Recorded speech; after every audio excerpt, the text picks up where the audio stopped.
As you can tell, this meeting is being recorded and will be posted on the website after.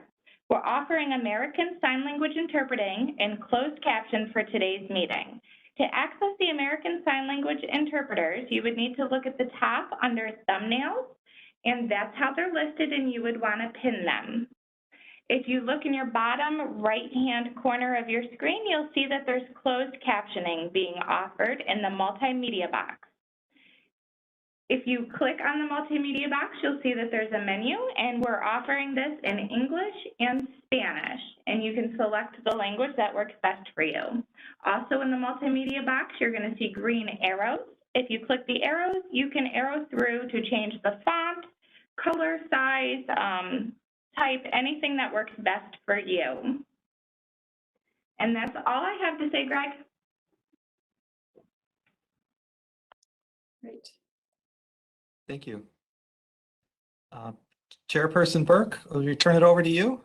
Great. Well, thank you, Greg. Appreciate that.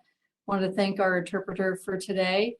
I'm Courtney Burke, and I chair the Autism Spectrum Advisory Board, and looking forward to our meeting today.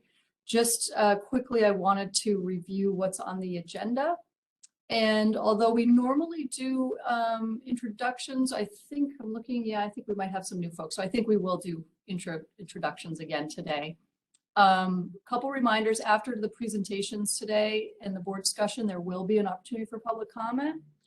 And I'm excited that we have a new member today, Myla Harrison, who's representing DOH as an ex officio member. And I believe that Assistant Commissioner Linda Schramm will be representing SED Access VR today in place of Salon Myers-Ruff, who had a conflict.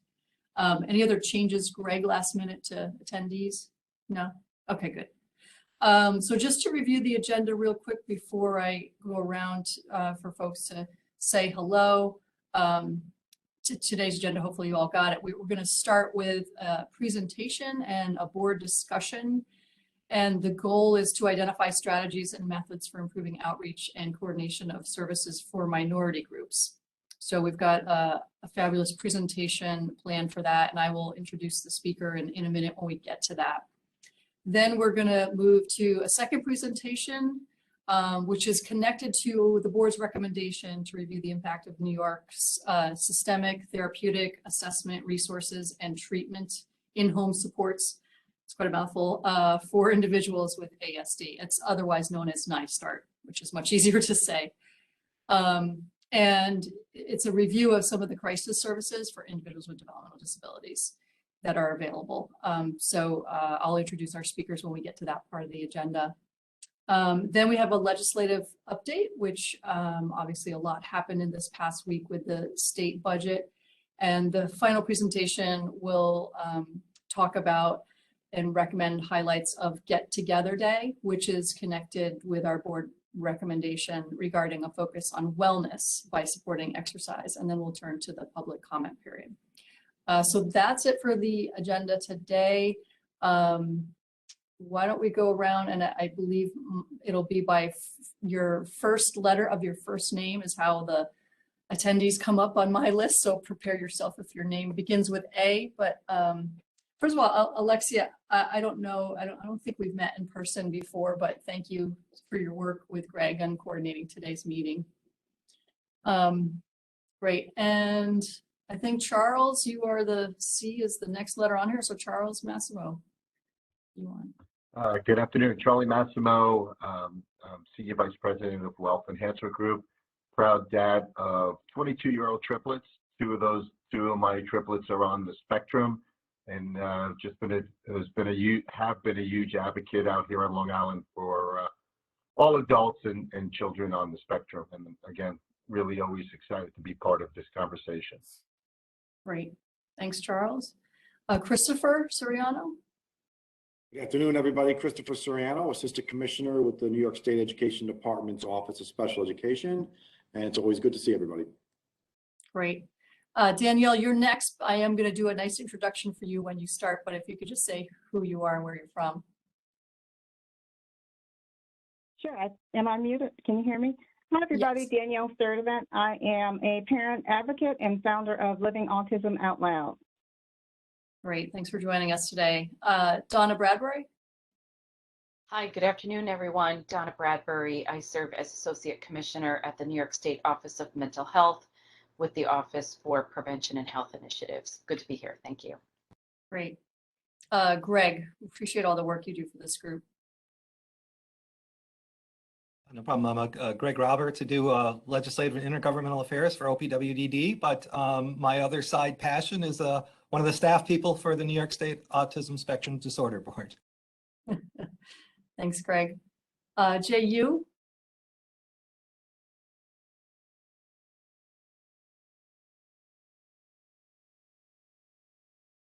Institute for Basic Research, which is the research arm of OPWDD here in Staten Island. Great. And Jennifer O'Sullivan? Hi, I'm Jennifer O'Sullivan. I'm the Communications Director at the Office for People with Developmental Disabilities. Happy to be here. Good to see you, Jennifer. Jill Pettinger? Good afternoon, Jill Pettinger, and I'm Deputy Commissioner at OPWDD, and I oversee statewide services. Great. Kristen Thatcher?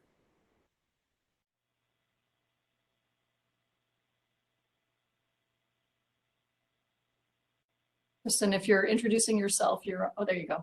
You're off mute. Oh, good. Sorry. This thing is a little difficult than Zoom, so excuse me. Hi, my name is Kristen Thatcher. I am an advocate on a spectrum myself, and I just began to be I'm a trainee to the LEN program, but from downstate. Awesome. Thanks for being here. Linda Schramm?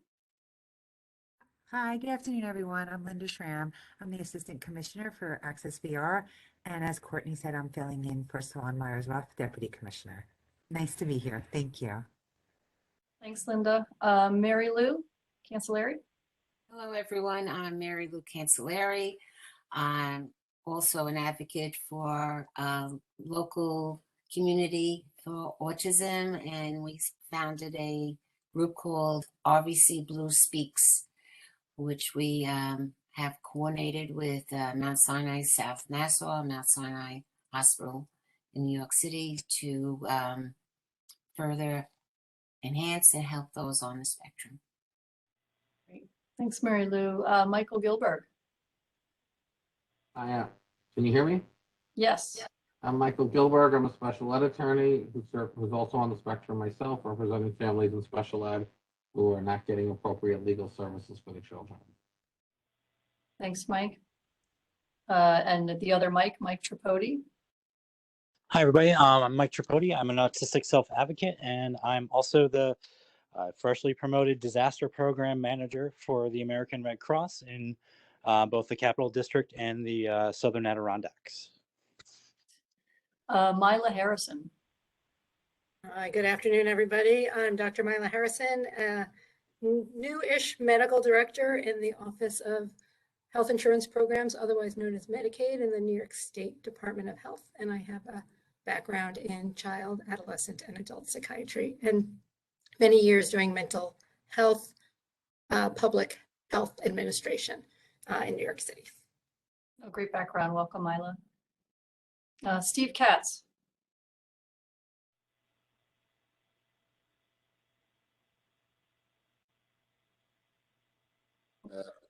That provides support groups, and when we're not in the middle of COVID, we do cultural and recreational events as well.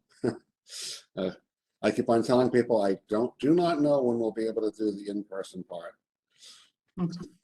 Hopefully soon. Yeah. All right, and Vicki, if I'm last but not least. Yes, last but not least. Good afternoon, everyone. Vicki Haifa, I'm the Acting Executive Director for the New York State Developmental Disabilities Planning Council, and I'm happy to be here. Thank you. Okay, great. All right, well, we'll move into the presentation, but let me just introduce our speaker and the topic. As I mentioned earlier, the goal of this presentation is to help the board identify strategies and methods for improving outreach and coordination services for minority groups. So the presentation today is titled From Cultural Competence to Cultural Humility. And our guest presenter is Danyale Sturdivant. Did I say that correctly? Sturdivant? Hopefully. Yes, Sturdivant. Okay, great. Master's in social work. She's a licensed social worker, and she's a graduate of Russell Sage College and Columbia University's School of Social Work. She holds a master's degree in clinical social work and, as I mentioned, is a licensed clinical social worker in the state of North Carolina.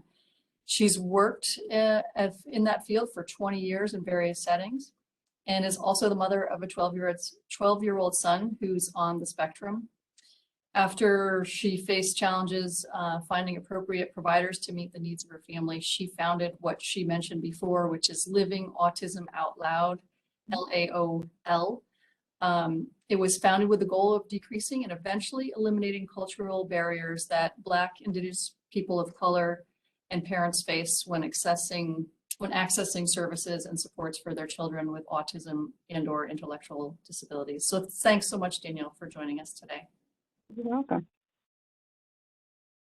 Turn it over to you. You're welcome. Oh, thank you. So thanks everyone for allowing me the opportunity to speak about a topic that's near and dear to my heart.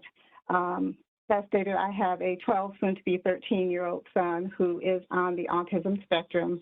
Yes, despite my youthful appearance, I do actually have a kid that's going to be a teenager really soon. And I have prepared a PowerPoint for you all, so I think I need the ability to share the screen, or is someone going to share that for me, Alexia?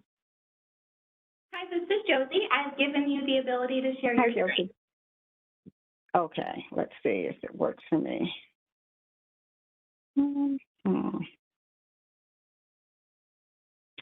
For some reason, Josie, it doesn't seem to want to allow me to do that. I have a version here. I don't know if it's the most recent. Do you want me to share that? Sure, sure. Okay, bear with me one moment and I'll do it. Okay, thank you.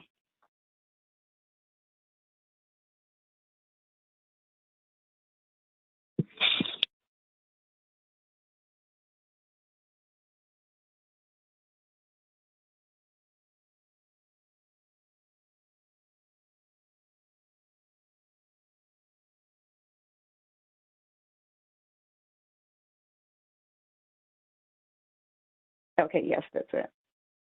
You'll just need to tell me when you want me to advance the slides and I can do it for you. Sure. So can everybody hear me okay? I'm having some audio issues too, so I'm actually using my phone. We can hear you. So I'd like to thank you. So I'd like to thank you all for allowing me the opportunity to speak. Next slide, please.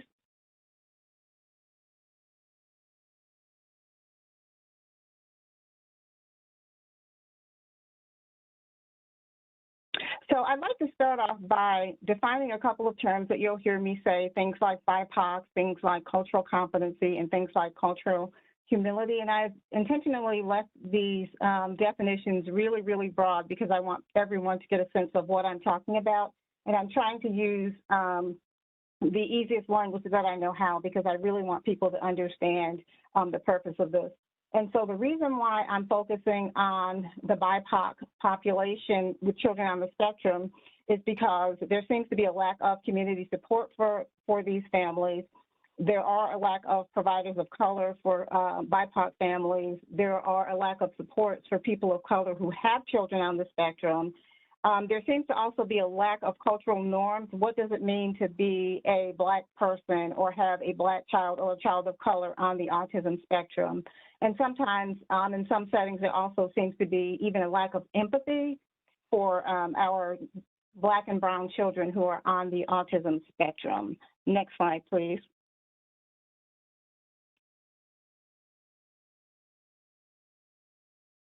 So here's just a term for BIPOC that I just talked about.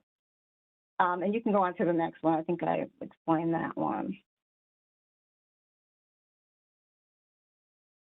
So one of the things that I want to talk about when I think about being a person of color and then having a child of color on the spectrum, I think about some of the reasons that I mentioned earlier, lack of community support, lack of providers, and all those things. When I think about that, I often like to pair that with the social determinants of health.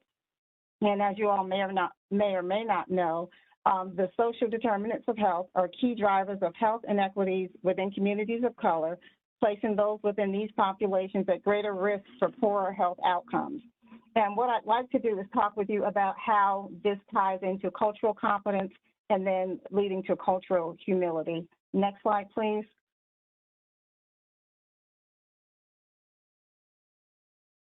So the social determinants of health are as following. There's neighborhood and environment, there's education, there's social and community context, there's economic stability, and there's healthcare. For the purpose of this, I'm going to focus on medical, clinical, and educational, because those are the three, from my perspective as a parent, that I have interfaced with the most and where I found the most disparities. Next slide, please. I'm sorry, that actually should be the last slide. Can you go on to the next slide? Looks like somehow my slides are out of order. So when I think about cultural competence and I think about providers that I work with, cultural competence seems to say, I know who you are, I don't need any information from you. As a professional in the field, being in the field for over 20 years, back when I was taught how to do social work, cultural competence was a big word because everybody wanted to be culturally competent. The problem with cultural competence is it doesn't give you an opportunity to figure out what's going on with families, and it doesn't give you the opportunity to really engage with families. Next slide, please. So the term I prefer, and the term I think we should think about, is cultural humility. Cultural humility says, tell me who you are. And what that does, it is allows families such as myself the opportunity to talk to you about what we see when we're out here trying to access services, when we're trying to navigate services, when we're talking to medical providers, when we're talking to clinical providers, and when we are in the education system. Next slide, please.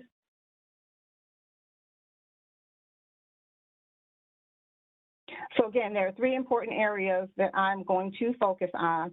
And what I would like to do is I'm going to talk about what happens when providers are not really understanding or embracing cultural competency or cultural humility. And I'm going to talk to you from a personal perspective from all three. So I'm going to talk to you about medical, I'm going to talk to you about clinical, and I'm going to talk to you about educational. And I do apologize because some of this material may be difficult for some to hear, and I want to apologize in advance if anyone is triggered by any of the information that I'm going to share.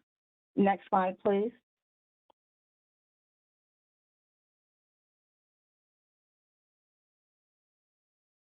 So when professionals do not understand cultural competence / cultural humility, medical professionals, sometimes there's an opportunity for there to be a misdiagnosis. And so I'm going to talk to you about my experience with the medical field and how my son actually became diagnosed with autism. When Joshua was probably around 16 months old, he was not meeting his developmental milestones. And so I went to his pediatrician and I had concerns about that. And what sometimes happens to particularly families of color is we experience what is known as medical racism. And that is when providers don't necessarily take what we say to heed and really just kind of brush off our concerns.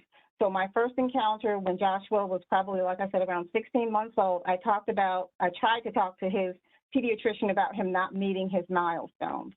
Unfortunately, I got what families usually get: just wait, he's a boy, he'll catch up, you know, there's nothing really to be concerned about.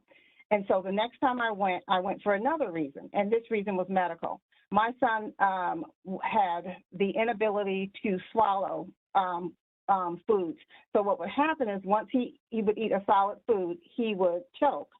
So when I brought that concern to the medical professional, he was more willing to listen than when I talked about my son's, what I thought were his delays. So he referred me to a local hospital so that my son could have a barium swallow study. When my son was given the barium swallow study, what the x-ray revealed was that although my son was appearing to chew, we used a Cheerio, was appearing to chew the Cheerio, when they took the x-ray, it was whole and he had swallowed it whole, which was causing him to choke. And from that, we were referred to early intervention and then services picked up. And my point being that because the medical professional didn't necessarily want to hear about my son's delays as far as not meeting the milestones, but was more interested in the fact that he was not able to chew. And some might say, well, at least your concerns were heard. I guess I sometimes think about what would happen if my son had the ability to chew and still didn't meet the milestones. He would have still missed the ability or the opportunity to have early intervention services. And so when I think about medical professionals or any professionals, I think about the importance of engaging families. So how do you engage families of color in treatment? How do you explain to families of color that their son or daughter or loved one may need an evaluation? We have to think about that, and we have to also think about how race plays a part in anything that we do. Now, we may not like it necessarily, but that's kind of what happens. And again, this is from my perspective, and these are things that I have personally faced. So that was how we kind of got to the diagnosis of autism. And I always say that it was probably, I guess, lucky that he had the other issue, because I don't know that we would have gotten there had he not had that issue. Next slide, please.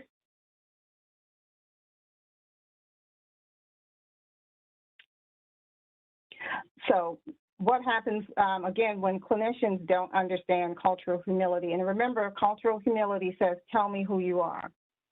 Some of the things that can happen are we see kids that are misdiagnosed. We see kids that really have maybe autism or some other IDD diagnosis, but they're getting diagnosed with things like oppositional defiant disorder, ADHD, and other diagnoses.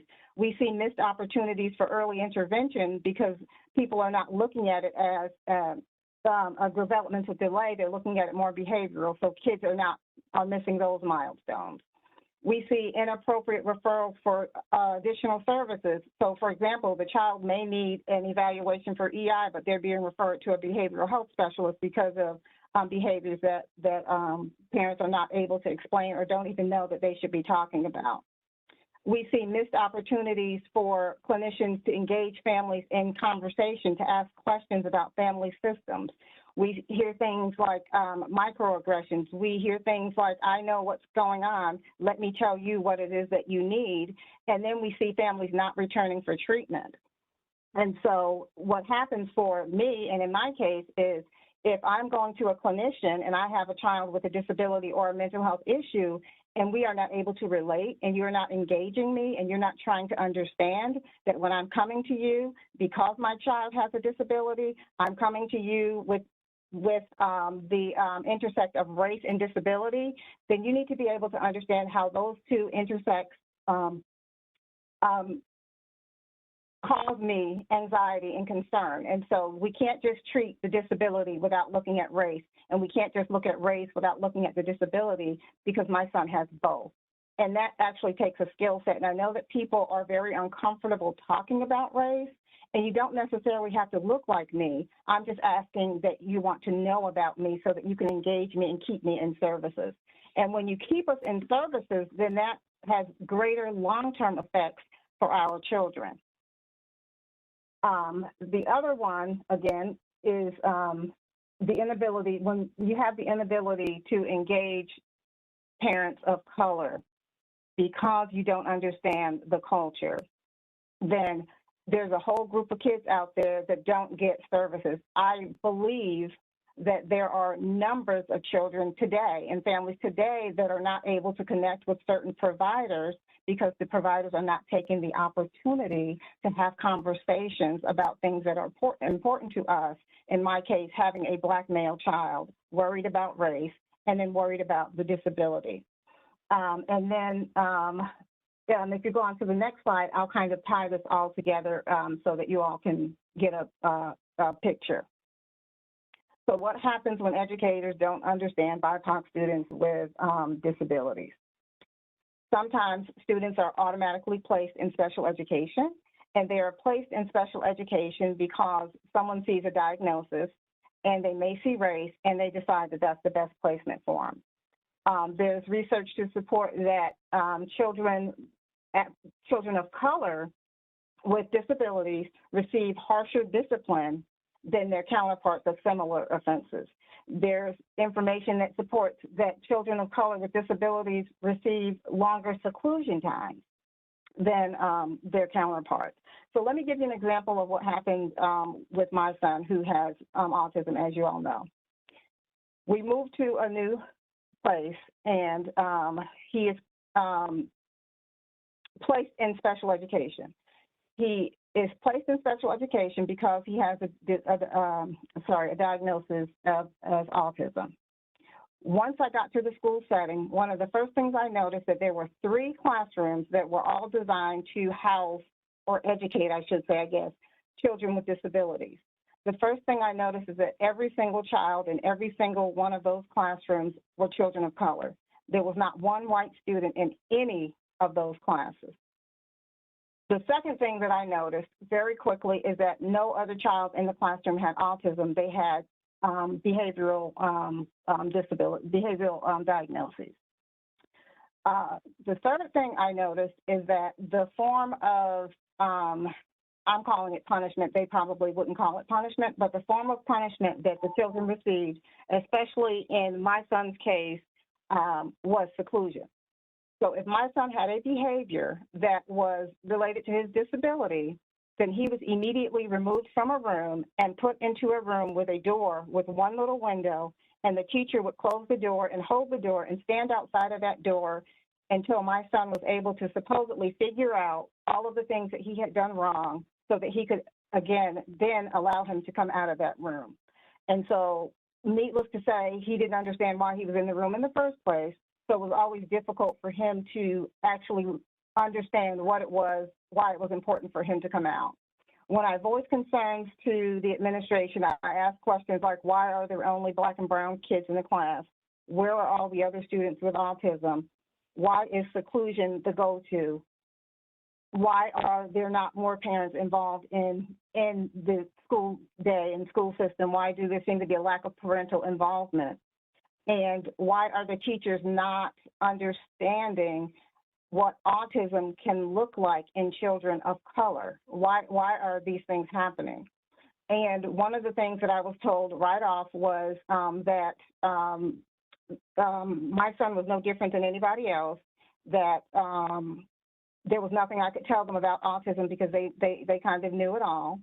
I was told that my son was the most impulsive person that they had ever seen.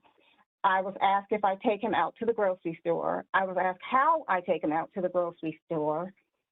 I was asked, how do I even manage with him? Now, mind you, as a parent of a child of color, I'm thinking about all of these things, and if all of this negativity is coming from adults who are supposed to be trusted, then how can I really trust that these people will exercise the proper care in allowing my son to be who he is?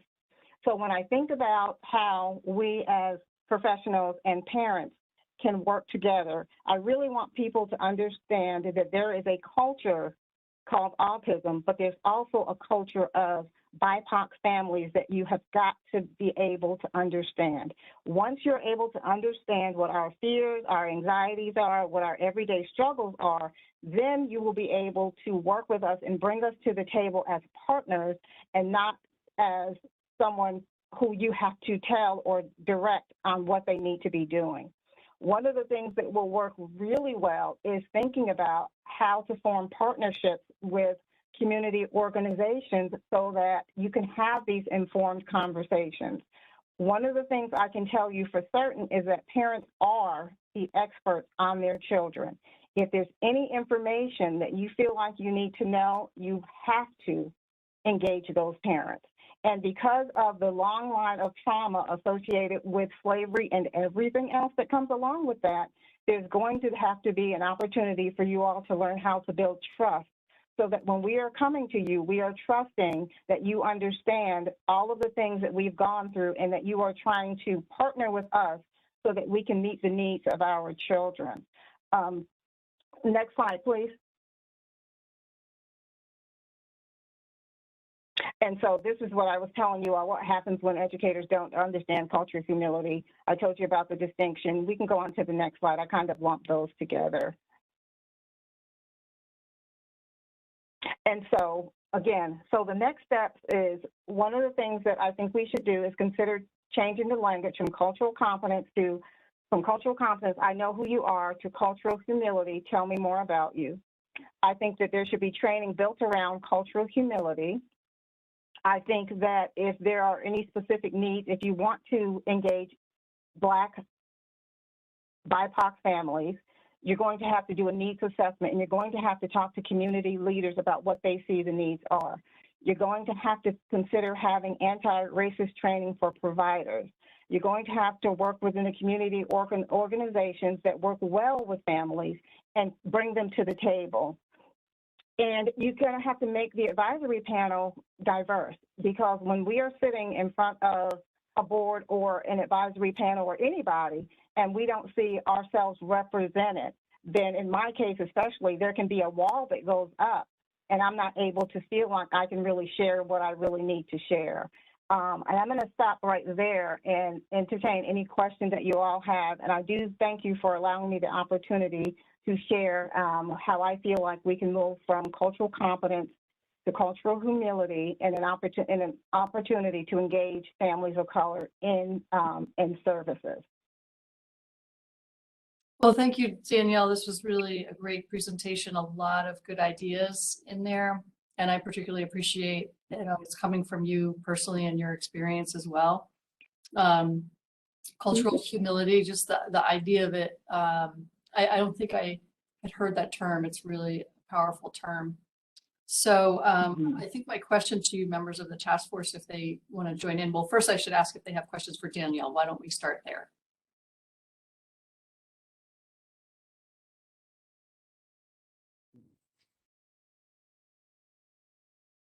Any questions from task force members? I would just say, of the 3 areas that you were looking, well, so the medical, clinical, educational, which of those have you found in your personal experience to be the most challenging? I would have to say educational.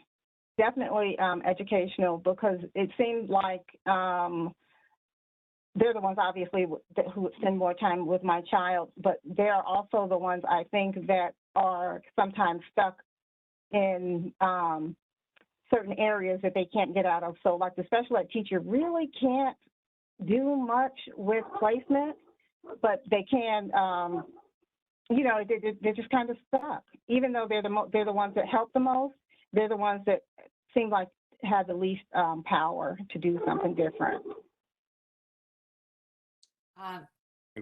This is Mary Lou.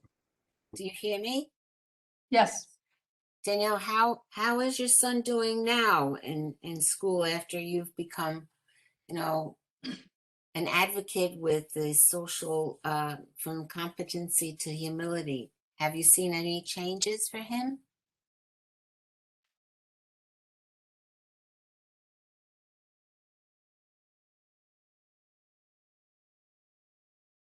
One of the things that I like about this school district, can you hear me? Now I do, yes. Oh, sorry. One of the things I really like about this school district is that they're able to partner with me, and they actually talk to me about some things that might be difficult for my son. And they're trying to understand him instead of saying, oh, he's so impulsive, or how do you take him out in public? They're saying, tell me about him and what works for him.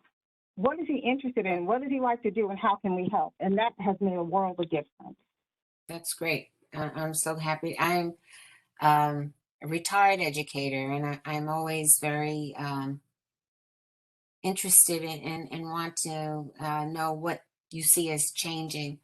I just feel that in the classroom, you know, children with special needs, they need more teachers, they need more aides, they need people who can devote more time to them. It's a large group, and there's certainly a greater need for that to be part of our educational program.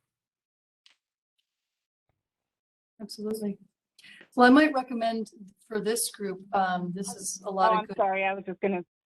Oh, please. I'm sorry, I was just going to say, I totally agree with that. And I just, again, want to, and this is from my own personal experience, reiterate that isolation and seclusion is not the answer when children with disabilities are having a hard time in an educational setting. I fully agree. This is Kristen here, if you guys know. Sorry. when I was in school when I was in public school, the same thing. I was only put into like a special ed class and separated from the group. And I didn't read very well. They didn't teach me at all. So it's the same exact thing, like you guys and us. It all need to change. Definitely. So we need to work on something with that.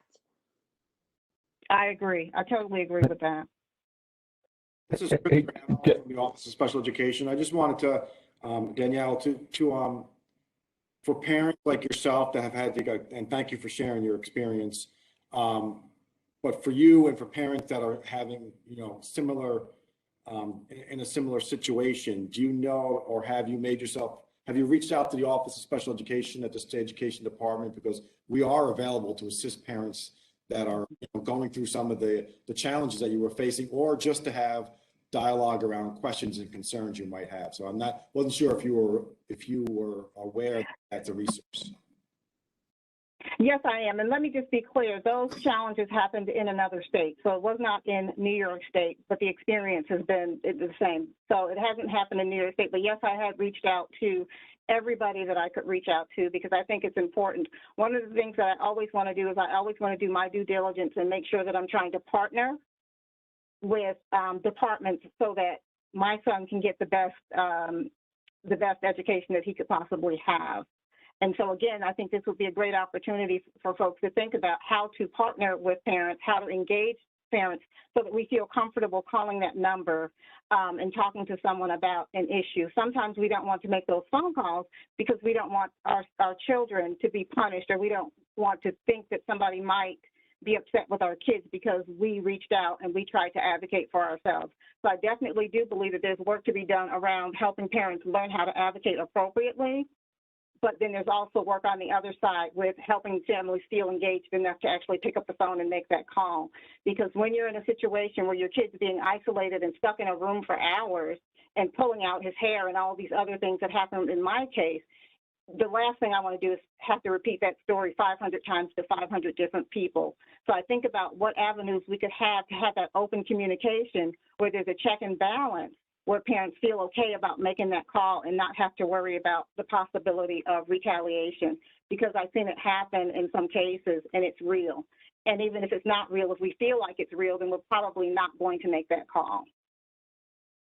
And just so the group, thank you. And just for the group's understanding, our office, we have a federal requirement. So a lot of the data sets in your presentation around race and ethnicity, and we look at that through the lens of special education, and we do monitor districts that have high rates of disproportionate representation by race and ethnicity when it comes to suspension, placement, and identification as a special ed student. So that's all something in New York that we closely monitor, and then work with those districts where we find that there are issues with that. And again, thank you for sharing. Thank you for that. That is good to know. Thank you. Any other questions for Danyale? Well, I would like to make the recommendation, Danyale, because I thought the content in your presentation was really good, that is something that, if you're comfortable, that we make more widely available. I think it could be a great educational tool for OPWDD and other agencies who are part of this task force advisory board to provide to some of their various groups that they work with. Sure, I would love that. Now, it's actually much longer. I condensed it for the purpose of this presentation, but sure, definitely we can connect offline if you'd like. I think it's important. Yeah, it's great content. So I agree. Thank you. Well, thank you so much for the great presentation. Really appreciate it. And look at you, you are like perfectly timed in terms of the agenda too. So nice job. Thank you. Thank you. Thank you, everyone, for allowing me the opportunity to present to you all today. Thank you for sharing your personal history. Yeah. Very well done. Very well done. All right. All right. Well, we'll move on to the second presentation. And this is connected to the board's recommendation to review the impact of the New York's systemic therapeutic assessment resources and treatment in home supports for individuals with ASD.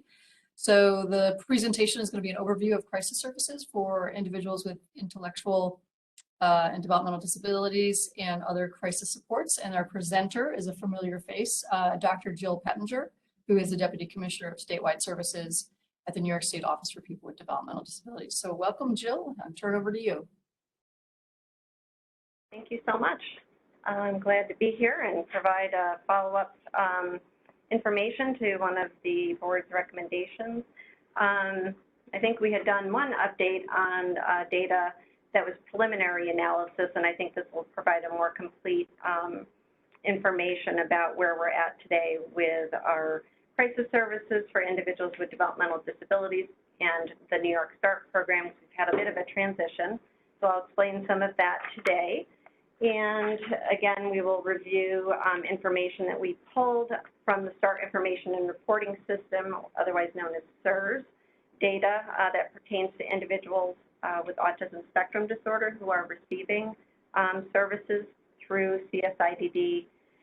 And I'll give a brief update on the integration of the new 988 crisis line and talk to you about a couple of proposed pilot projects that we have underway for supporting mobile county-based crisis services and the children's service system a little bit more broadly as well. So a bit of an overview of several things rolled into one here.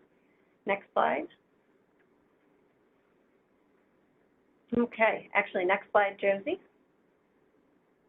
Okay. As of October 2020, OPWDD crisis services were reconstructed under what's now known as Crisis Services for Individuals with Intellectual and Developmental Disabilities, which is a Medicaid state plan service for individuals who are eligible for OPWDD services, who are the age of 6 years or older, and they meet the medical necessity criteria for this particular service. CSIDD is the acronym we use, so you'll hear me reference that because the name of the service is otherwise quite long. So CSIDD services are voluntary services. They are short-term. They're targeted towards individuals with intellectual and or developmental disabilities who have experienced significant behavioral or mental health needs. It's a high-intensity service. It's recommended for individuals who have experienced frequent hospitalizations, crisis visits, needs for mobile emergency response services, and who might be at risk of losing their residential placement and perhaps other services that they're receiving because of significant behavioral and or mental health needs and related presentations that might result. CSIDD is a time-limited crisis service, and it's, again, designed to help stabilize individuals within their existing care networks. So it's not intended to be the type of service that a person receives for years on end. So think about it as a point in time to assist a person when they're most in need and to really provide support, structure, and linkages within the broad system and community of care for individuals. Funding, essentially what we did in the past under the New York START model is we had a contract for the services and we had vendors that were identified and approved and were providing services in several regions of the state. But that really wasn't a sustainable model. So we worked in partnership with our teams here in our policy division and with Department of Health consultation, we developed essentially a funding mechanism that would help carry this particular crisis service model into the future. And essentially what we did was transition from 100% state-funded kind of program model that was based on contracts to a development of this new Medicaid state plan service. We did have to work and get approval from the Centers for Medicaid and Medicare Services. But again, all of that was successful, and we were able to, again, launch this back in October of 2020. So the Systemic Therapeutic Assessment, Resources, and Treatment, otherwise known as START model, which is what folks were familiar with previously, we called it New York START. On that model and the related services, previously under a contract framework, are now funded under this new Medicaid state plan known as CSIDD. So again, there was a tremendous amount of work that went into bringing this together, and again, now we have a sustainable service model going forward. So CSIDD does offer, much like New York START did, those crisis prevention and response services that I mentioned, offered to people who have both a developmental disability and complex behavioral needs, as well as providing support to their families and those other care providers who are supporting them. The services are available 24 hours a day, 7 days a week, to those eligible individuals who meet the criteria to receive this particular service. And the goal of CSIDD, also START, is to build relationships and support across service systems, really to help people remain in their homes and communities, and to enhance the ability of the community to more effectively support them, again, to remain close to home in their own communities without having to leave and go into those more institutional types of settings, such as hospitals, emergency rooms, or other long-term types of care settings. Next slide. Okay, so I'll give you a little update on some of our expansion activities now that we have CSIDD as a Medicaid state plan service. We have added on and accepted applications for 2 additional CSIDD teams in both Region 2 and 3. Now, Region 2 was the one area or region of the state, covers 20 counties from Tioga, Broome, and Delaware counties all the way up to Clinton and Franklin counties. This was the last region in New York State without its own CSIDD team. And other regions, to the extent possible, have been covering to meet some of the emergency and crisis needs of individuals with IDD in that particular region of the state. It's a huge region, as you can imagine, spanning from the Pennsylvania border all the way up to Canada, so it's very large. The coverage of other CSIDD teams to help has been beneficial in some very specific cases, but as you can imagine, this is a very large region. There's a lot of need for emergency response services and more targeted interventions and supports that were focused on meeting the needs of individuals with IDD. So now that is finally come to fruition. So CSIDD essentially now will be fully operational in all regions of New York State once our Region 2 team becomes active. YAI has been awarded as the Region 2 provider. They're already providing services in another region of the state, so their ability to sort of fast track development of the model and getting things up and running in Region 2 has benefited from their prior experience. So essentially we're looking at this month that we will be able to begin to transition some of the existing cases of individuals that our CSIDD teams from Region 1 and Region 3 have been supporting, and we'll have an official date of assuming or starting up with any new cases to be determined shortly after this month. Again, we want to transition those that are already in process of being supported by those other CSIDD teams to that Region 2 CSIDD team, and again, then as we will slowly ramp up, we will begin to take new referrals in that particular region. This is really exciting. Next slide.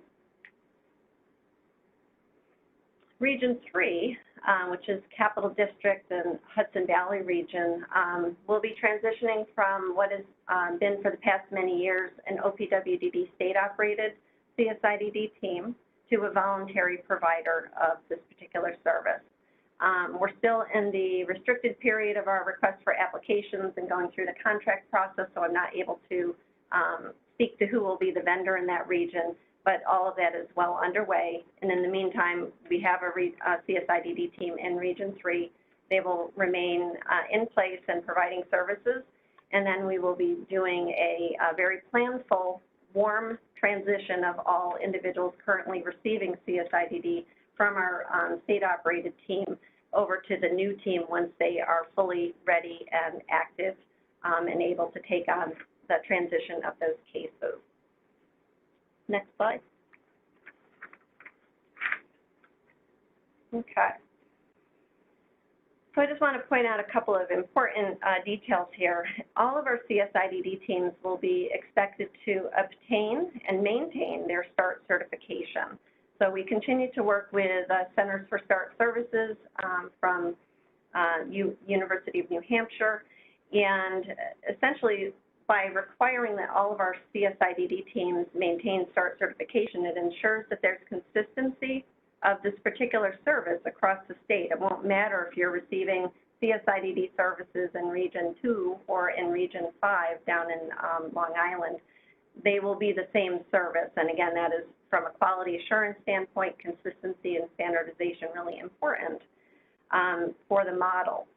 All of our START teams or CSIDD teams currently offer community partnerships and systems linkages. They offer skill building, medication monitoring, and counseling to assist the individual and their family or caregivers with effectively responding to triggers and restoring stability. They provide treatment and discharge planning supports. They provide community education and training to other partners in the service continuum, that broader service system. They provide mobile crisis support and response services, and they provide outreach and follow-up. The CSIDD teams will continue to receive support from the National START team and from our OPWDD regional offices and central office. All of our teams will be expected to continue reporting information into the START information reporting system, SIRS, as well, because that provides us with, again, a standardized, consistent data repository so that we can gather and pull information about individuals who are accessing and receiving CSIDD services across the state, and essentially allows me to then be able to provide you with some of the information I'll be communicating shortly. Next slide. So again, based on previous recommendations of the board to look at data from the START information reporting system, specifically about individuals who are diagnosed with autism spectrum disorders and how engaged were they in CSIDD. Again, we have continued to monitor the data to ensure that their individuals with ASD are represented and are in receipt of this particular service. And I'm able to do that again because we can access information from the SIRS database. All of the CSIDD teams are required to enter data on CSIDD enrolled individuals into SIRS. And again, it provides a comprehensive collection of de-identified clinical data that can be queried specific to autism spectrum disorder as a primary developmental disability diagnosis. Certainly, I can go in and ask for a data report based on other diagnoses as well as the primary developmental disability condition, but obviously your interest is pertaining to those individuals with autism spectrum disorder. Next slide. So based on information that I pulled on from our current data on individuals in receipt of CSIDD services in March of 2022, I can tell you right now that statewide, 79% of children and 55% of adults being served through CSIDD do have a diagnosis of ASD. The percentage of combined adults and children with a diagnosis of ASD does vary across the provider teams, and it ranges from about 54% in Region 1, which is Western New York and Rochester area, and about 70% in Region 5. So what we're seeing is that more than half of all of our CSIDD service recipients do have a diagnosis of ASD.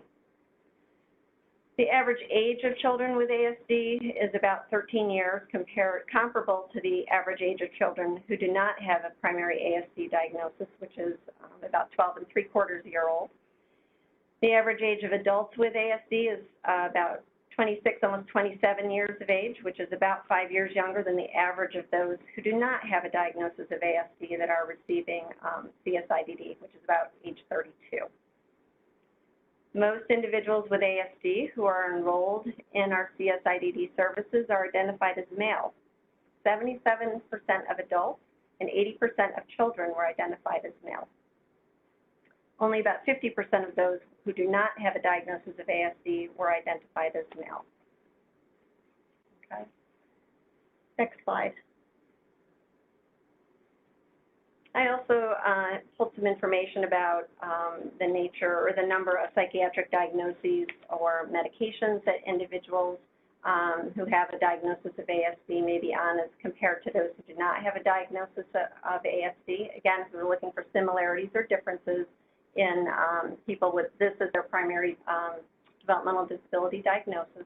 And what we find is that there is not a great deal of difference between those who are diagnosed with ASD versus are not. So just as a few examples here, the average number of psychiatric diagnoses, not including ASD, for children with ASD that are served under the CSIDD model is approximately 1 additional diagnosis. And for those who do not have an autism spectrum disorder, it's about 1.5, almost 1.5 diagnoses. So again, on average, many of the individuals will have 1 other psychiatric diagnosis. The average number of prescribed medications is also similar for those with and without a diagnosis of ASD, the average being about 2 prescribed medications for children who do have ASD and about 2.5 medications for those on average without ASD. For adults, the average number of psychiatric diagnoses, not including ASD, is about 1.5, while the average for those without diagnosis of ASD is about 2 diagnoses. So again, a little bit of a difference there, but again, not really statistically significant. Also, the average number of medications for adults who have a diagnosis of ASD is about 3, and it's also about 3 for those adults who do not have an autism spectrum disorder diagnosis. So again, the reason we would look at similarities or differences is to understand if a person has ASD, are there other variables that may seem pertinent to how what is happening around their psychiatric needs or their psychiatric management needs as relates to this particular service type. Okay, next slide. And we also looked to see what was happening with what is the residence or living situation of those who have a diagnosis of autism spectrum disorder versus those who may not. And what we found is that with, for the 389 adults that are currently enrolled in CSIDD that have a diagnosis with autism spectrum disorder, that 247 of them are residing in their family homes. So again, a large majority are living at home with family. 8 of them were residing in a supervised apartment or otherwise a supported living type of home situation. 9 of them are living independently. 110 of them are living in a more traditional group home setting, and 15 were residing in other settings. So again, for adults with ASD, the large majority are still being supported at home.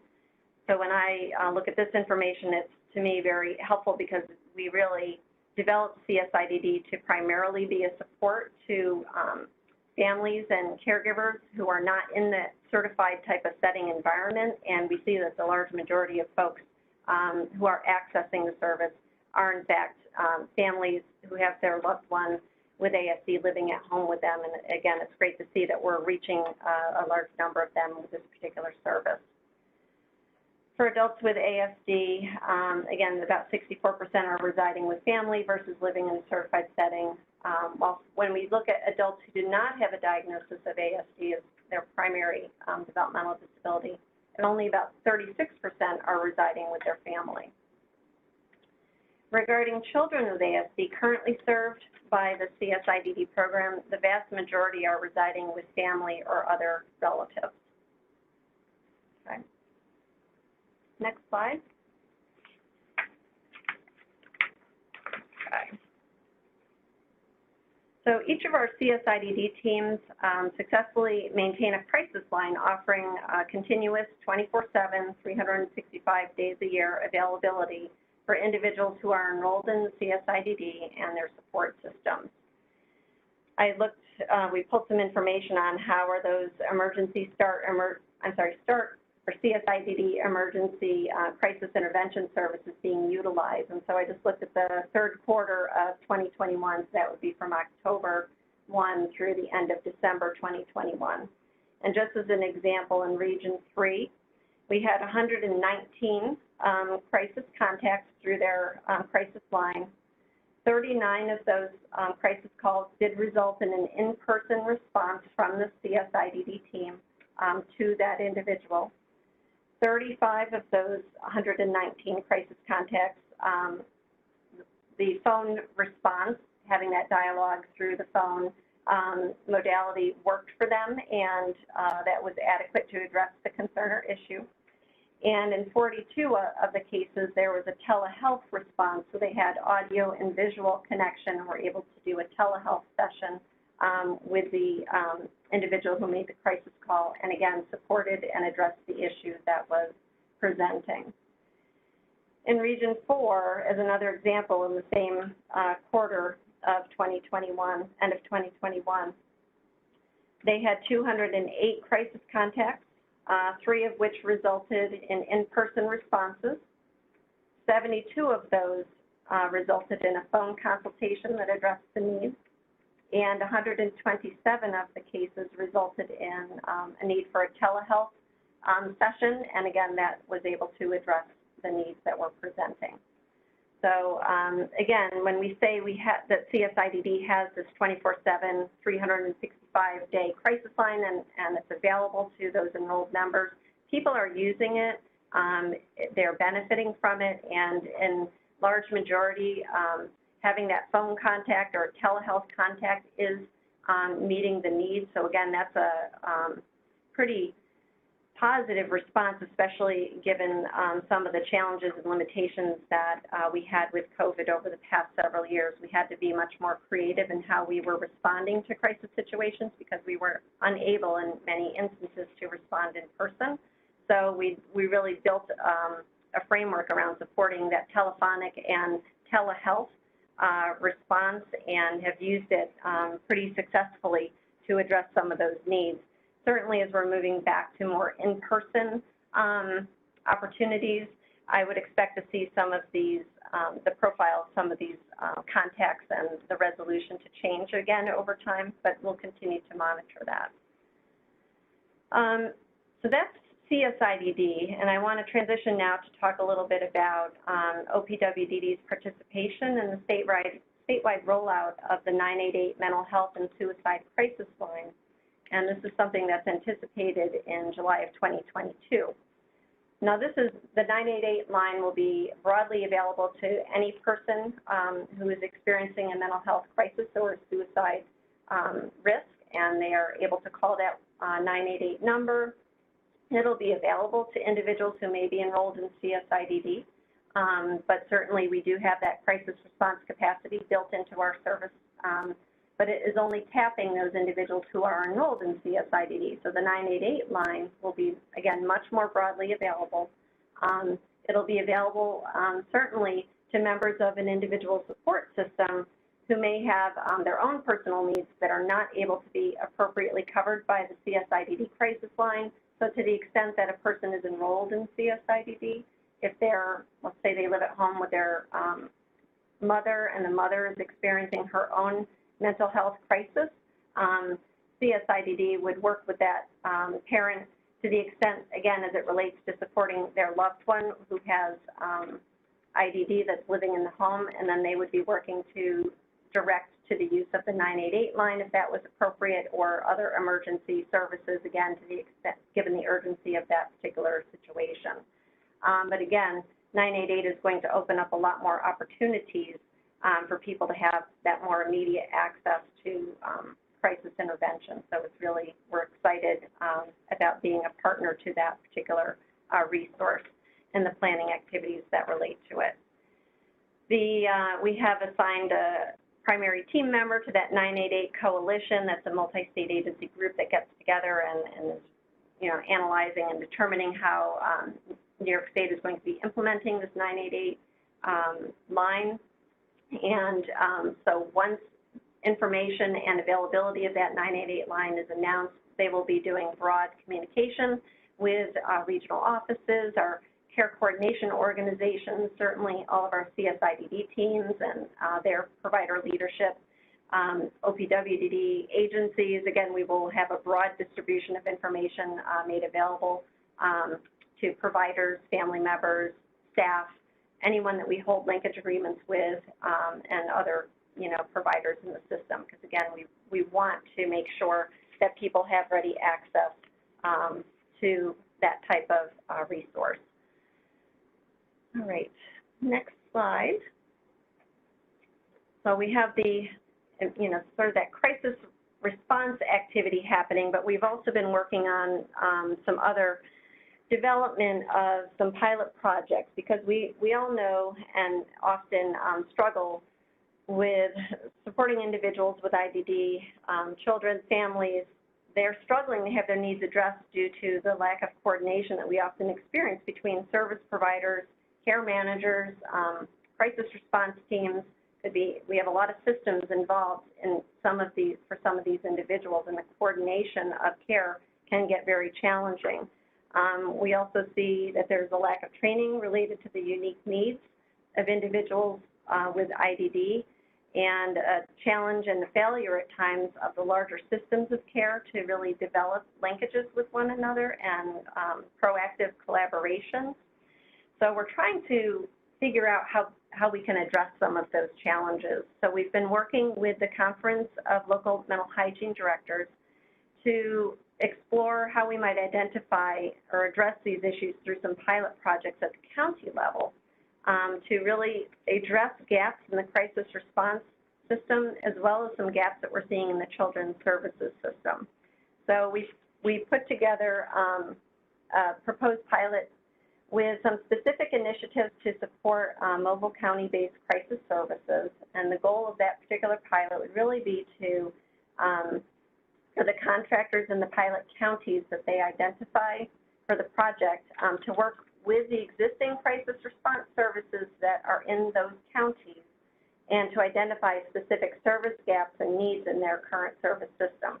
So I'll just use an example. If a particular county in central New York has a mobile crisis response team that already exists, we're going to be partnering with that already existing mobile crisis response team, but maybe they don't have anyone with any knowledge and familiarity of the IDD service system. And we are, part of the pilot would be to identify that as a gap. They don't have that particular knowledge, so if they're responding to an emergency situation involving a person with IDD, they don't always have that kind of expertise to know how best to respond and de-escalate that situation, et cetera. So one opportunity would be to triage and have, I'm using like an example of an on-call system where they may have a dedicated DD expert that they can reach out to in real time and consult with them about what the situation is that they are responding to, and describe the situation of the individual, what challenges, symptoms, or behaviors that individual may be presenting. And, maybe it's a teenager and the parent is identifying that the teenager has an IDD diagnosis, and that diagnosis is ASD. And what that expert who is on the phone in real time working with that mobile crisis response person will be to talk to them about what does it mean to interact with a person who has that particular diagnosis, what may be some unique approaches or more informed approaches that they could try in their engagement. That person that's calling may also be able to have some direct interaction with the individual who is in crisis, or perhaps their family members. So again, that would be one example of trying to build more capacity with that existing county mobile response team, but to do it in such a way that it will be better informed, and they, again, in real time, that worker has the support of someone who's more expert with the IDD population to try to support them and walk them through some different approaches that they might try, and sort of modifying what might be their typical approach, because that may not be effective with a person with that particular developmental disability diagnosis. It would also involve education and training opportunities for those existing mobile crisis response teams, things of that nature. So again, the Conference of Mental Hygiene Directors is going to identify specific counties to pilot activities in, and some of that will include looking at the needs and service gaps, documenting those, developing some solutions like the example I just raised, and then implementing those and seeing which things actually were effective, which things maybe didn't work so well, and then making recommendations back to OPWDD at the end of the pilot period as to things that they think would be effective, again, in augmenting and increasing the capacity of the current mobile crisis response system in that particular region. And then obviously looking for ways that that could be expanded to other counties across the state. So things that could be replicated and generalized elsewhere. That would be our goal. Next slide. Okay, so I think I hit on the first bullet there. Those counties acting as test models. And the other area that we're focusing on is choosing several mental hygiene departments at county level to improve linkages and coordination with care coordination organizations, IDD provider agencies, health homes serving children, high fidelity wraparound services, children, family treatment and support services, and the New York State Children's Consolidated Waiver System of Care to provide relevant training in supporting children with IDD and their families, with the goal of really directing individuals and their families to the most appropriate system of care. So if you do nothing else but look at the long list of things under that one bullet and see just how many different systems there are that children, families in need are having to navigate, it's a lot. And what we're trying to do here is really figure out what are tools and strategies that can be developed that would essentially help a parent more effectively navigate that system, and for the counties to help more effectively triage when that family is presenting with needs to get them, again, directed to the system that will be the most appropriate given the needs of that individual and their family. So again, right now it's a lot of, we see situations where people go from one system or agency to another and it's not quite the right fit, and it takes several missteps before they might get connected with the most appropriate system of care. So how can we streamline that whole process at the front end and be more proactive, thoughtful, and effective in that process? So that's another pilot that they will be on the the Conference of Directors will be working with us on, and again, providing recommendations back to OPWDD for things that we may be able to replicate and generalize going forward. So, I will stop there. Next slide just says questions, and I'll see if anyone has any. I know I threw a lot of information out there, so I'm happy to try to answer questions, or certainly if folks want to have a more focused discussion with me, I'm happy to do that as well. Thank you, Dr. Pettinger. First of all, it's amazing all the new resources that are being put into crisis supports, and that's really great to see. And I'm excited about the next steps. And it does look like we might have a question from Steve. I don't know, Steve, it looked like you were raising your hand. You're on mute though. The population I work with tends to fall through the cracks. They tend to test too well, present too well. There are a lot of us that are quite articulate, and when we apply for services, we're looked at a little bit funny. Why are you here? So what can we do about this population of folks that fall through the cracks? They just can't qualify. They can't get past the front door sessions, or they can't even get an appointment with front door sessions. And certainly if there's a crisis, and sometimes we do have people who are in crisis, I don't know where to even start.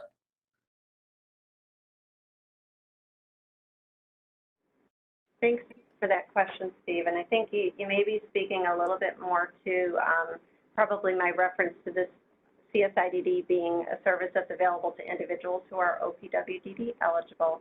And I think you're describing perhaps a group of individuals who may not meet the OPWDD eligibility criteria. So what are the resources available to that group? Am I understanding correctly? Yes, or how can we fix the system so that less people fall through the cracks? Just because someone presents very well doesn't mean that they can qualify for employment or they can't get past a job interview. They have difficulty with housing because of their financial situation. They are living with family and there's distress living with family. I have one individual, young, it's not that young, he acts not young, who's living with his family and they feels unsupported, and the police have been called to his house and so on. And there needs to be crisis intervention for people with developmental disabilities, but just fall through the cracks.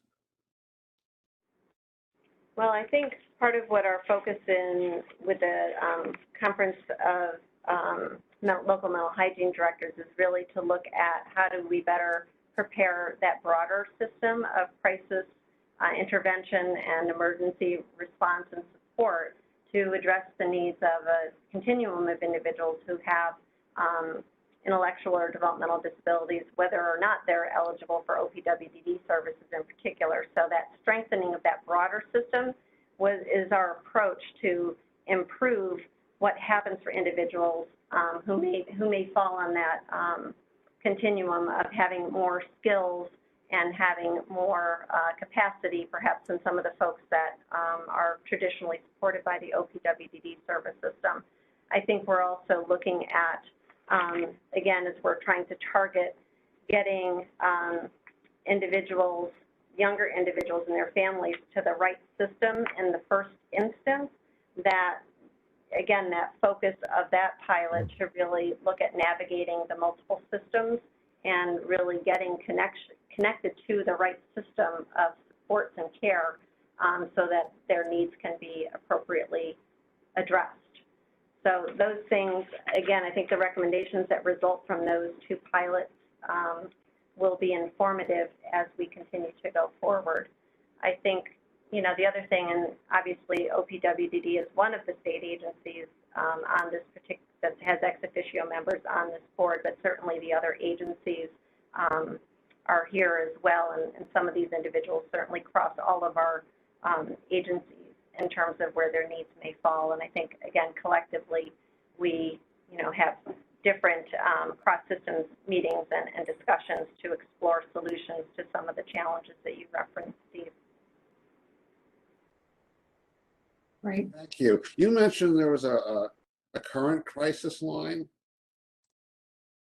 That is under the CSIDD program. If individuals are enrolled in the CSIDD program, there is they all have a 24/7, 365 crisis number that individuals and their families can reach out to, and that is responded to. And this 988 number, that's going to be something that's for a broader group? That's for the whole system. Yep, and OMH is the lead, and I don't want to put Donna on the spot, but if I give a very high-level overview of the 988 transition. I don't know, Donna, if you feel you have enough information to provide anything more detailed than what I said, but that is set to go live in July of this year. Thank you. This is Josie. Donna had to step off of the meeting. Oh, I'm sorry, I didn't see that. Yeah, we will have more updates on that, Steve. I'm hoping soon, since it is April and it's supposed to go live in July. I think there will be much more detail coming in the next 6 to 8 weeks. Right. Yeah, I can add, this is Myla Harrison from the State Department of Health, just from my prior knowledge, not from my current state DOH knowledge, but many of the counties have crisis lines. I can speak for New York City, where you call NYC Well, and you can mobilize a mobile crisis team for anybody, kids or adults. And I think a lot of the other counties do as well. And the current crisis line that is available is a national suicide prevention line, which does connect the local folks to the local crisis call lines that are available throughout the state. And that's the it's the 273 TALK, TALK number, I'm pretty sure. The reason they're converting to 988 is because people can't remember, a 7 or 10 digit number, and it's much more efficient to do it with 3 digits. But there are crisis services currently existing for behavioral health challenges throughout New York State. Great. Any other questions for Dr. Pettinger?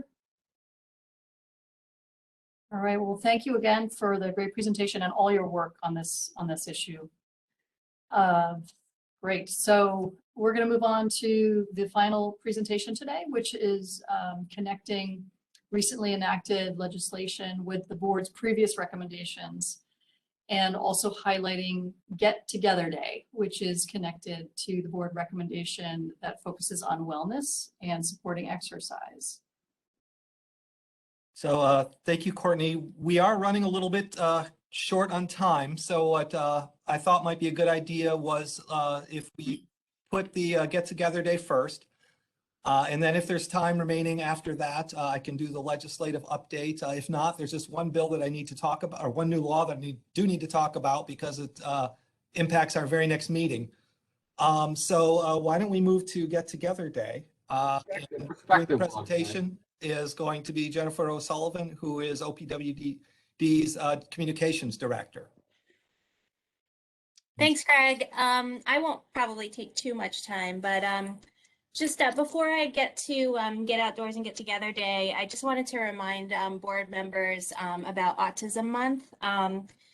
We're trying to do some recognition on social media about the work of the board and highlight some of the board members. And Greg and Alexia had sent out an email asking each of the board members to respond to some basic questions that would help us build some profiles for social media. So if you haven't done so yet, we would love to get your responses. So I just wanted to put that reminder out there to everybody. And if needed, Greg and Alexia can resend that message just to put it at the top of your emails. Get Outdoors and Get Together Day. So OPWDD back in 2018 created an awareness campaign called Get Together, and it got a lot of attention, a lot of interest, and we really wanted to keep the enthusiasm going. So in 2019, we reached out to the Parks Department and talked to them about doing some sort of a statewide event that would really get people outdoors and engaged. And it was about promoting wellness, as Courtney had said earlier, making sure that, recognizing that people with developmental disabilities are part of their community. And that's kind of how Get Together Day started. So in 2019, we held the very first event, and then COVID happened. So, it wasn't really a time to get together. So this year, we reached out to Parks again, and, we thought it would be a really great time to kind of move forward again with Get Together Day now that, COVID is somewhat, kind of become, I guess, part of the fabric of our society. So just to move together and move ahead and get people together again. So this year, what we did was we reached out to Parks, we talked to them about relaunching Get Together Day, and we picked a date of June 11th, and it just so happened to be the same day that Parks had picked for their Get Outdoors Day. So we reached out, DEC was doing their Get Outdoors Day. So we reached out to DEC, and we've come up with this one large comprehensive statewide event involving Parks, DEC, and the Division of Veterans Services, along with OPWDD, to form a new statewide event called Get Outdoors and Get Together Day. And this, Josie, you can move on to the next slide, sorry. I'm moving ahead of the slides. So we could actually move to the next one too. So basically it's just about, it's meant to be a fun, integrated, educational wellness event for everybody. You can go on to the next slide too. So I said it's June 11th is the date. Most of the events are going to be held from 10 to 2. sorry. From 10 to 2, there's going to be variation from site to site, but for the most part, it's from 10 to 2. And once the event websites are live, DEC, Parks, and OPWDD will have information on our websites. We're still kind of in the planning phases, so this is a little ahead of like information being available, but we're going to soon be launching the information on our websites. And Josie, you can go on to the next slide. There's going to be different types of activities offered.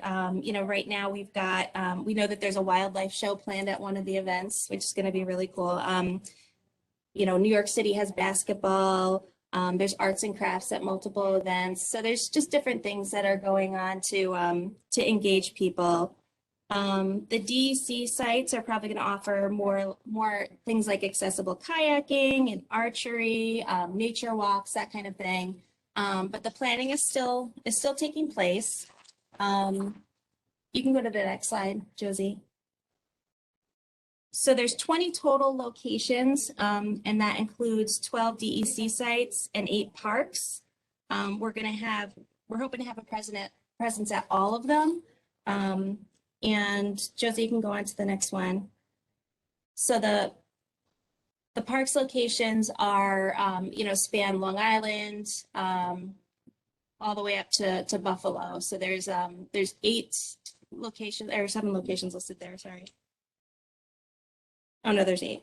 And then if you go to the next slide, and these will all be listed, like I said, on the website once we get it live and ready to go. And these are the DEC sites that are going to be available, where they're going to have just the different events set up. Josie, you can go to the next slide. We just came to an agreement on the logo that'll be representing the event. And if you want to go to the next slide, Josie, we're working on the promotional flyer for the day. So pretty soon that's going to be available, probably be distributed, you know, both at OPWDD providers and at different parks locations, different DEC locations to let people know what's going on. And you can go to the next slide, Josie. So we just wanted to talk about how you can support the event, and really it's, you know, get out and take part. Talk to your friends, your family members, make sure that they're coming out to attend, sharing the word. We're going to be posting social media about it, so make sure you share those social media posts to help spread the word to different, you know, friends and family of yours. Help share the flyers within your community, and also consider volunteering at an event. We've got OPWDD staff that are going to be there. We've got, you know, at the DEC sites, it'll be DEC staff as well, and at the park sites, it'll be park staff as well. But you know, really just getting out and enjoying the day is really what we're looking for. We do appreciate volunteers. So if anybody from the Autism Board or anyone joining would like to volunteer, you can shoot us an email at the communications.office@opwdd.my.gov, and we'll put that up on the last slide too. There's going to be different assignments, but basically we're looking for people to assist at the welcome table, encouraging people to get active and be involved, taking photos or that kind of thing. So it'll be a fun event. Looking forward to hopefully seeing people out there. And Josie, if you want to put up the last slide, the contact information is there. Oh, sorry. Next slide after that. So the contact information is there if anybody has any questions or wants to take part in some way. Does anybody have any questions?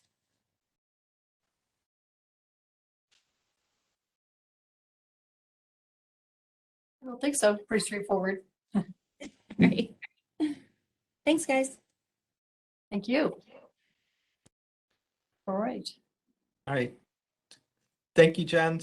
And I think that there's enough time, Josie, if you could put up the legislative update one. I will skip over some and give a little more attention to others, but there's one new law I really want to focus on, and then we can do public input after that. So the bills that the laws that I'm going to touch on now are the ones that had been enacted since the last update, which was June in 21. The first three bills that I want to highlight on are COVID response. So the board had talked about early on about what was happening with the school districts and school systems and people on the autism spectrum and completing their educational courses during while COVID was going on. So the legislature addressed that. Chapter 167, the laws of 2021, allowed students who turned 21 years old before or during the 2021 school year and have an IEP to continue to receive educational services until the student completes their IEP or they're 23 years old. The legislature, a new law, Chapter 689 of 2021 grants hospital access for an essential support person. As many of you may remember, during the COVID, during the worst of it, where the initial wave, hospitals had restricted visitation to only essentially partners of people that were giving birth, staff, and patients. There's a lot of concern, outreach to OPWDD and the Department of Health from the autism community and others with developmental disabilities, and the Department of Health changed their regulations to enable a support person to come along, and then the legislature followed up with a new law. So in the future now, hospitals will be prohibited from barring an essential support person with a disability from accompanying the person in the hospital. The person with a disability can select a parent, spouse, caregiver, or brother, sister, etc. And one more on COVID is Chapter 711 of the laws of 2021 is going to have a review of OPWDD's COVID-19 response. The review is going to be done by the Developmental Disabilities Advisory Council, and they're getting help from the Developmental Disabilities Advisory Council, from DDPC, who is helping to put that together as well. So Josie, if we could go to the next slide. In the interest of time, I'm just going to highlight a couple of important ones here. As you recall, the board had recommended that the state takes actions to enhance communications, raise awareness, and combat discrimination. Chapter 170, the laws of 2022, New York State has now created an office of a chief disability officer in the governor's office to sort of harness and bring together all the state agencies, one-stop shopping. So essentially, there's now someone in the governor's office who's officially quarterbacking the disability services for the entire state. This is right up the alley of what the Autism Board had been asking for, so we're pretty happy about that.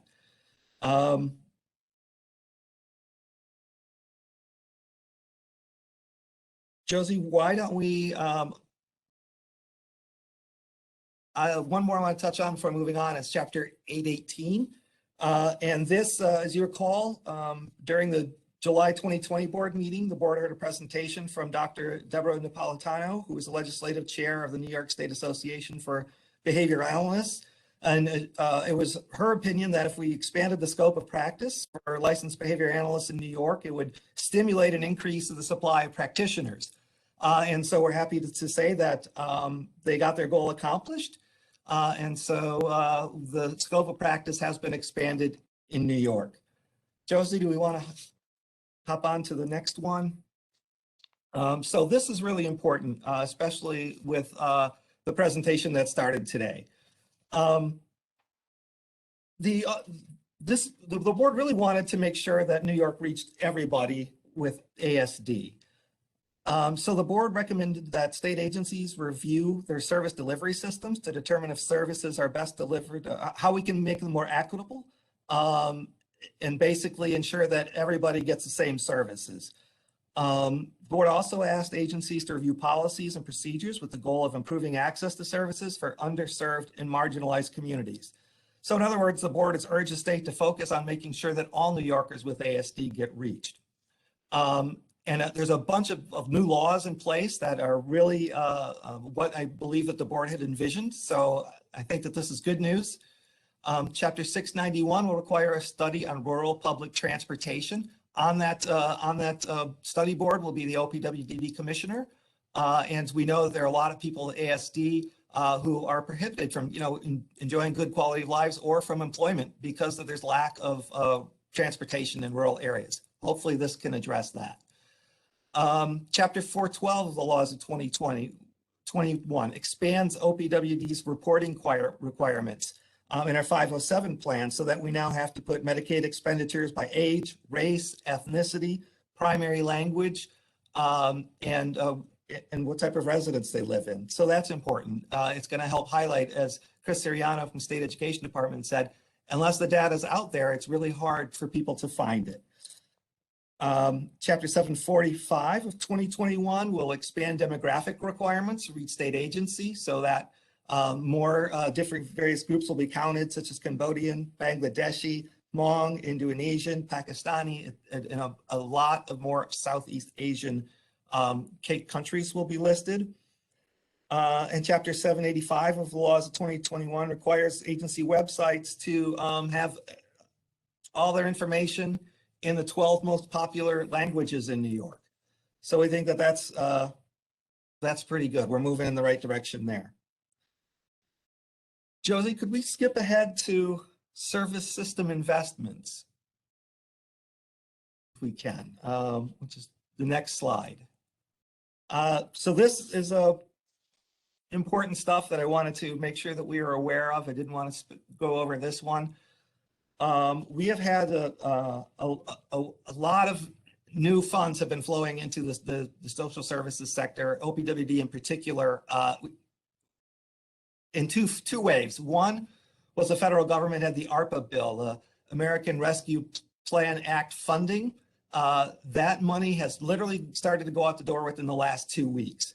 So that money provides $1.5 billion in one-time funding for various DSPs in OPWD system. The HEROES Fund will provide $1,000 for DSPs or family care providers who worked through the pandemic and are still employed. There's gonna be $500 vaccination bonuses for each worker who's vaccinated with COVID.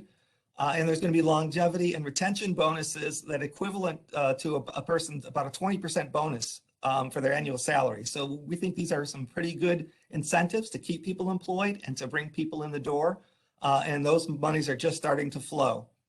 There's some additional grant opportunities that OPWDD is going to be releasing in the next weeks and months.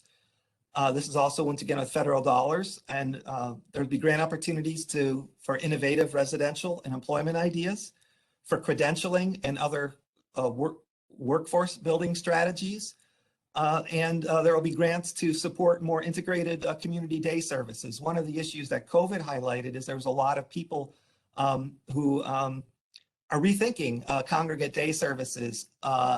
And there's a lot of people now that are seeking day habilitation without walls and other more integrated services.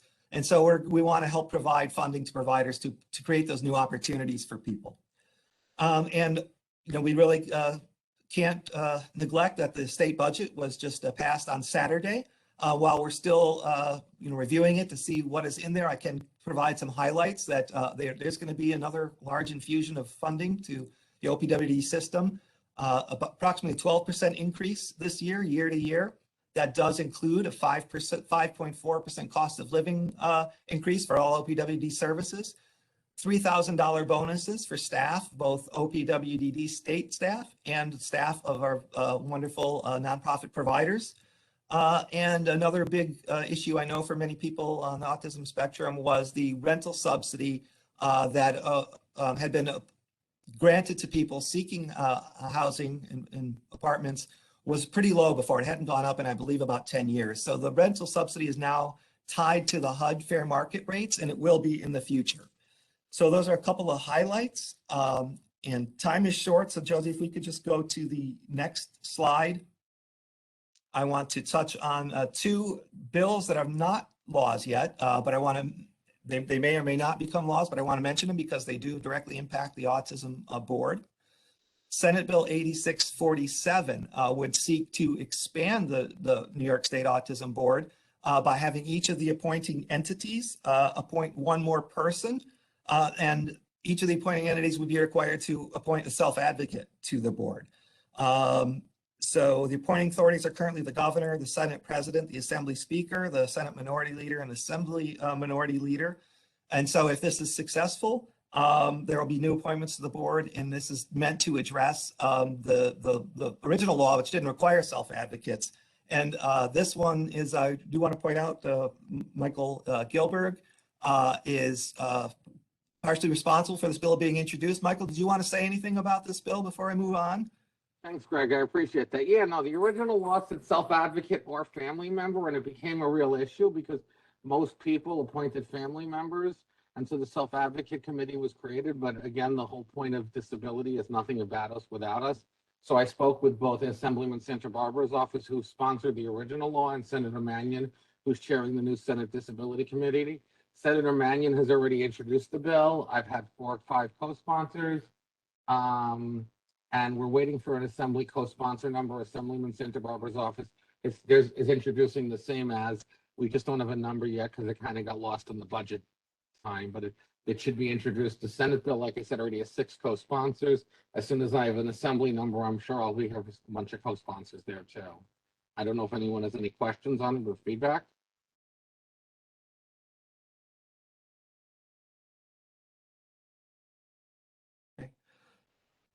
So thank you, Michael, and thank you for your advocacy and for, sort of grabbing the bull by the horns and running with it to improve, the situations. Michael said we did add the Self-Advocacy Committee. So, their views are represented and we have self-advocates, but it's an important enough matter that should be codified and, so it's there forever. Assembly Bill 9492 would seek to expand uncertified residences in New York State, and I bring that up because if it does become law, the Autism Spectrum Disorder Board would have a role to play in some circumstances, and more details about that one if should it advance and become law. But really the one I wanted to touch base on most, because that impacts the board directly, and for our next meeting, is Chapter 20, the laws of 22. Requires the Autism Spectrum Disorders Board to review and discuss a study published in the Journal of Neurodevelopmental Disorders in December 2020. And the study was titled The Exploratory Spatial Analysis of Autism Rates in New York School Districts. So it directs the board to have a discussion of this study and include the discussion in the board's next annual report.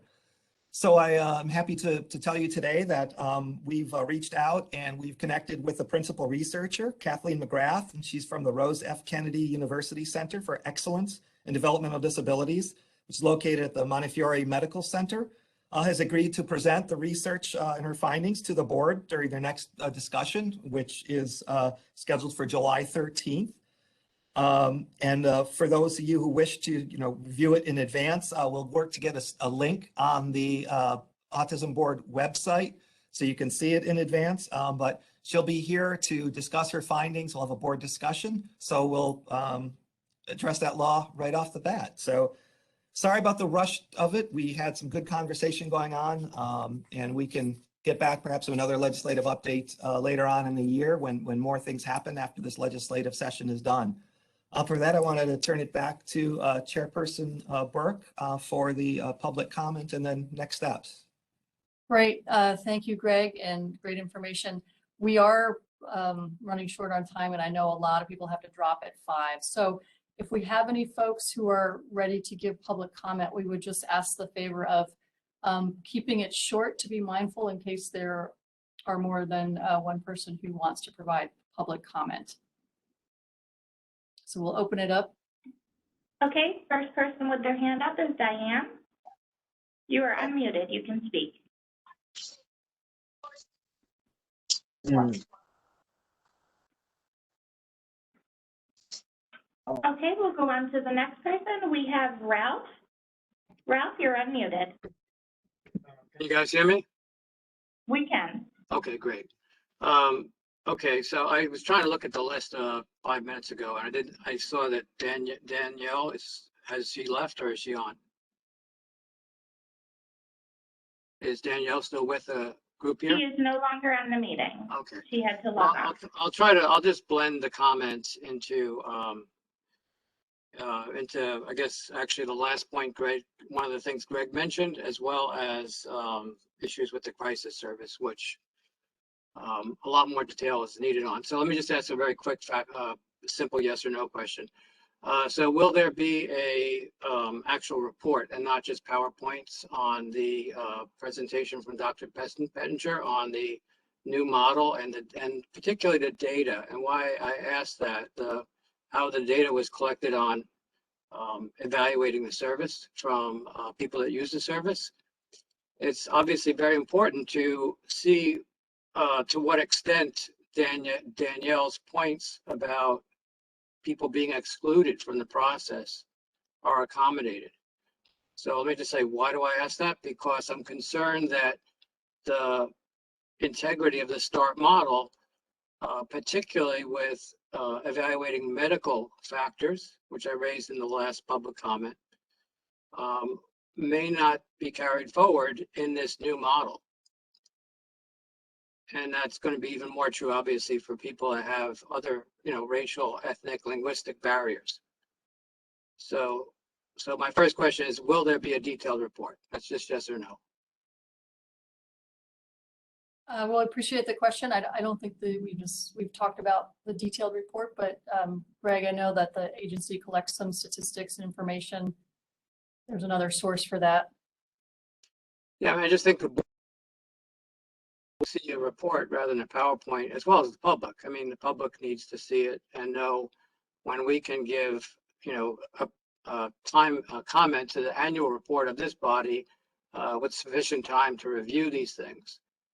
Because I can just say really quick, I'll just make the same point from my own experience, not personally, but helping a family member. And then what I've heard through many involvements over the years with the Family Support Council on Long Island, knowing people at work as employees in the mental health systems that deal with the crisis services here, there is not follow-up. And that's the flaw in the new model. And it's important to compare the new model to what START was offering. We need to just see more detail about that. So I guess I just stop there, other than to say on Craig, make a comment. Again, back to the issues of racial justice here and economic justice. It's good that there will be an increase in the rental subsidy. I am greatly affected by that. It's been putting me in a crisis situation. I had to file an appeal. I have not heard back, as of today anyway, about the response from that appeal. The appeal was supported by the Cardozo Law School and the DRNY. And why it's very important is this board needs to look at the actual way that the template for individual housing subsidies works. And there are biases. There's disadvantages for people that have out-of-pocket medical expenses. More seriously, disadvantages for families that don't have the economic means, certainly individuals that don't have the economic means of families that can put money into a third-party trust to support their son or daughter. That really is a racial justice issue, and it should be addressed. Yeah. All right. Well, thank you, Ralph. Really, really great comments. We appreciate it. Do we have others in the queue for comment? Yep. Next, we have Lynn. Lynn, you're unmuted.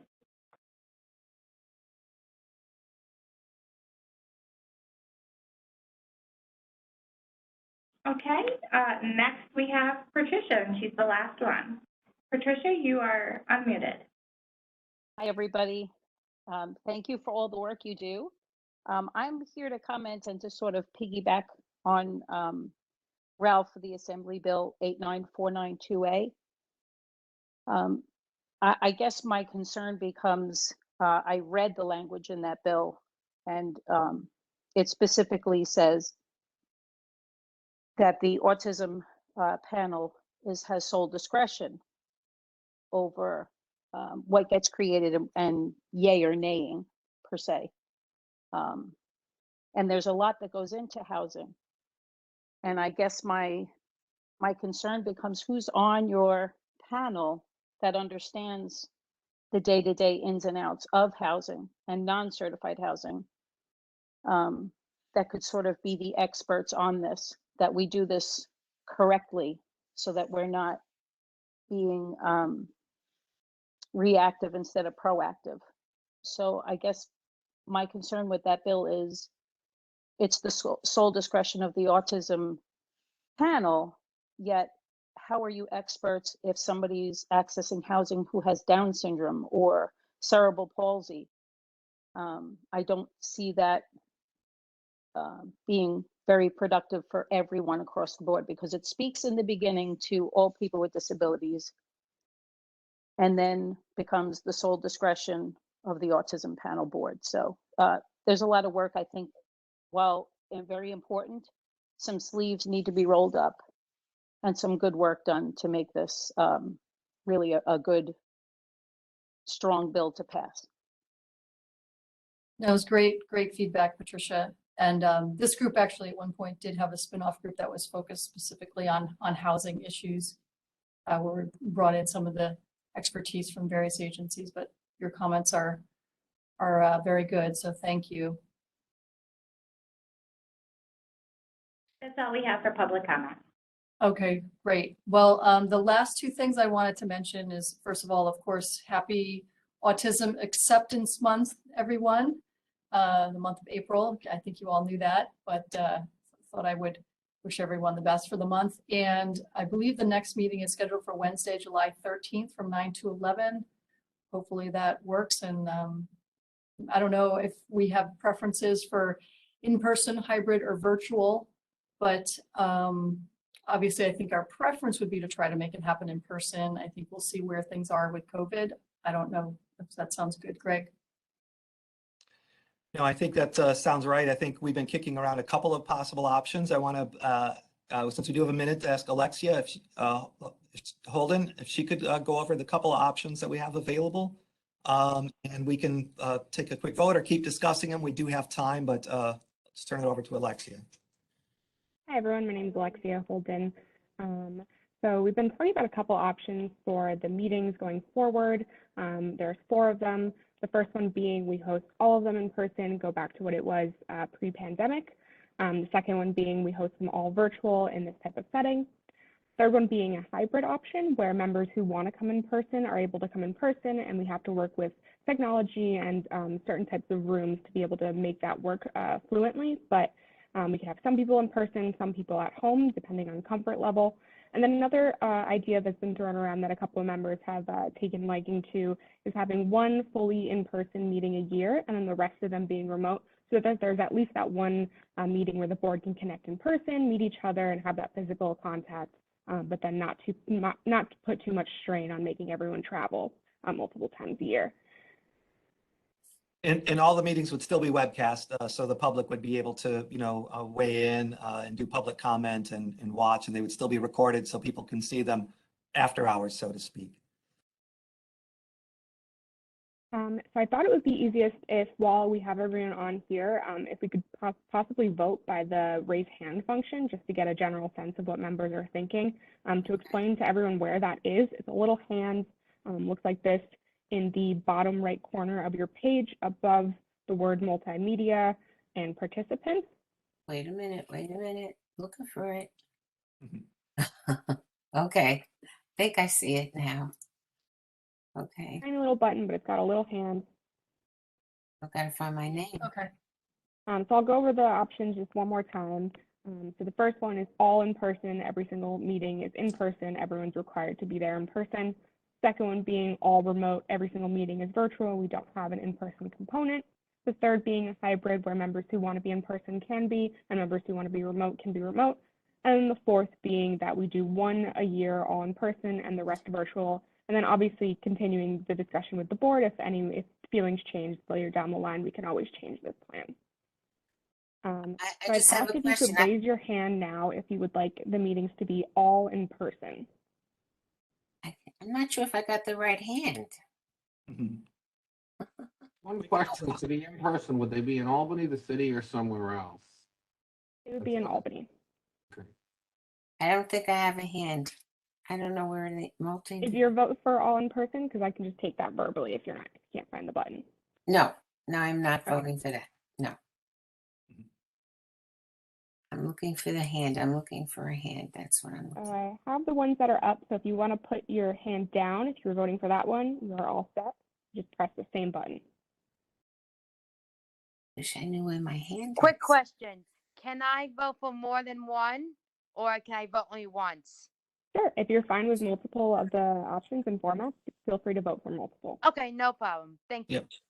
And you could also change your mind or follow up with emails to myself or Alexia later. That's no problem at all. We just wanted to get, you know, a general sense because these meetings might take a number of months to reserve a room. So that's why we wanted to get lead time. So the second option, please press the button if you would like them all to remain remote and there is no in-person meetings.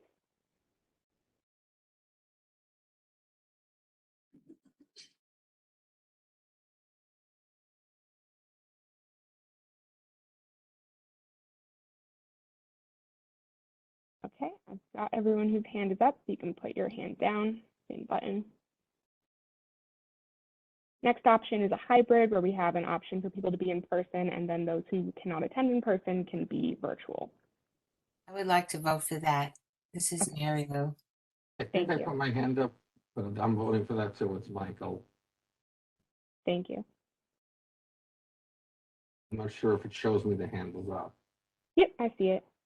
It's not as, whatever, as Zoom. I see it, Michael.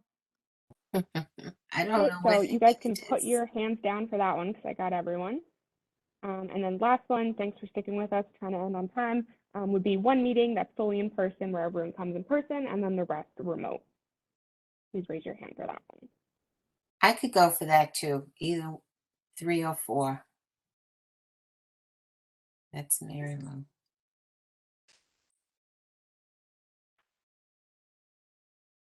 And we'll also follow up with the board members who were unable to attend today or who had to drop off before the.